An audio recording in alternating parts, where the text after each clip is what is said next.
تقدر تفهمني ايه ده يا دكتور؟ ايه الدخله اللي انت داخلها عليا دي؟ مش موضوعنا دلوقتي. ايه الفيديو ده يا دكتور؟ فيديو دعايه للمستشفى عادي. لا مش عادي. ازاي تسمح لنفسك تصور فيديو لعبد الستار بدون موافقته؟ ومين قال لك انه مش موافق؟ لو كان موافق كان قال لي. ليه ان شاء الله ولية امره؟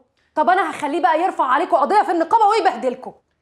وحيد هو اللي صور الفيديو وهو اللي نزله وهو اللي قال لي ان عبد الستار موافق. ايه ما عرفتيش صوت ابن خالتك في الفيديو؟ وحيد؟ اهدى يا دكتوره اقعدي عشان نعرف نتكلم. مفيش ما بينا اي كلام الا ما تشيل الفيديو ده من على صفحه المستشفى. لا مفيش بينا كلام ازاي؟ ده احنا في بينا كلام وكلام كتير قوي كمان. ايه يا دكتوره انت ليه مش مقدره انك هتبقي اشهر دكتوره في مصر لما المريض بتاعك يتنجم ويتعرف ان انت اللي فوقتيه بعد السنين دي كلها؟ انت عارفه ساعتها الكشف بتاعك هيوصل لكام؟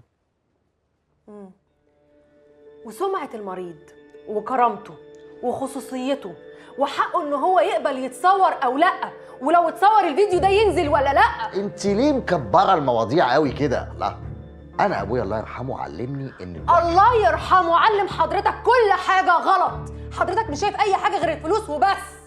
سما سي سوري. مش هعتذر الا لما تشيل الفيديو من على صفحه المستشفى يا دكتور. طب ايه رايك بقى انا مش هشيل الفيديو؟ ها بس وريني بقى هتعملي ايه وهتحبسي ابن خالتك ازاي انت وعبد الستار بتاعك ده. وريني هتعرفي تعملي ايه. ماشي، انا هوريكم بقى انا هعرف اعمل ايه.